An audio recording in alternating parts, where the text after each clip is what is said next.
Welcome to another episode of Boom and Bust. I'm your host, Tony Clement, here at the News Forum where all voices matter. We're once again pleased to have a representative of the Canadian Federation of Independent Business as a guest on the program. Welcome to Christina Santini, who is the Director of National Affairs. We'll discuss the latest issues for small business. Great to have you on the program, Christina. Great to be with you. Thank you for having us, Tony. So I guess my first question is, what is the general state of small business in this country? What are you hearing from your members? Um, Optimism is still quite low for our members. Ultimately, they're not back at pre-pandemic revenues. Less than 50% are where they were prior to all the closures and the various public health measures. Uh, they have to deal with this debt that they incurred to survive those times, including the CEBA debt. And very much like individuals and household, they're experiencing cost increases across all lines of businesses. So their energy costs, their transportation costs, their different input costs, which could include food, it's going up for them. And unfortunately, they have to pass on those cost increases to consumers, which could end up softening consumer demand because people don't have as much of an ability to pay. So they're hurting right now, and definitely measures that supports them would be welcome.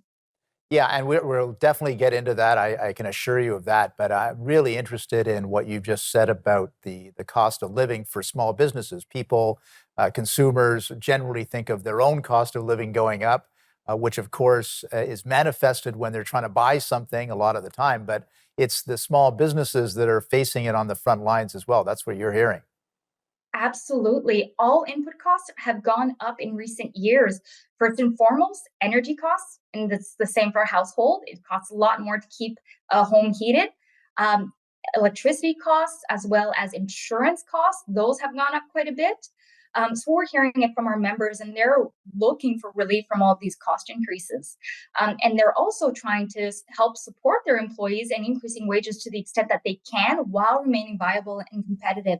And I think that's the key thing governments tend to forget is that they are a business. They don't have money growing on trees. um, they need to keep in mind how much can I charge for my service before I start turning away customers. Right, right. And they still want to retain their staff because labor shortages is a huge pressure. Absolutely, absolutely. Let's talk. You mentioned CEBA for a second there, I guess earlier on, the Canadian Emergency Business Account. And tell us a little bit about the status of that, because those bills are becoming due, and I know CFIB has been a great advocate for a change of government position on that. Absolutely. In less than 4 months, those bills will be due. For those who don't know about the CEBA account, it's loans that were made available to small businesses when they were being asked or told by the government, you have to close down for the good of the population. And they did. In Ontario, for over 400 days, your standard hairdressers was closed. They couldn't get revenues in, but they were still experiencing costs. And they are, as an individual, weren't getting any income.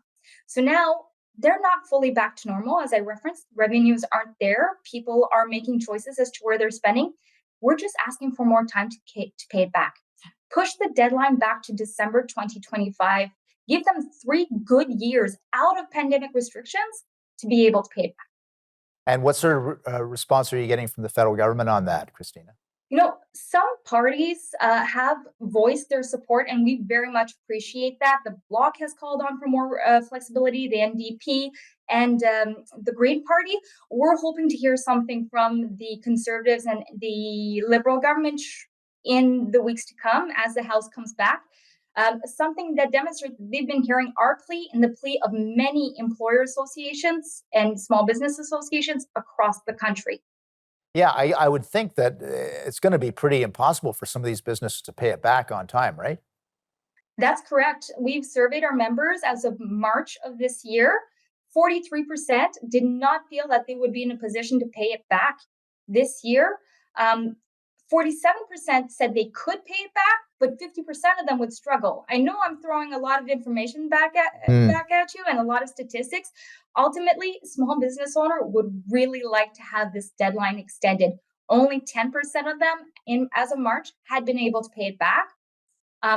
Where those statistics stand now after things like the BC strike and all the wildfires, Right, right. we don't know. Situations could be worse for some, better for others.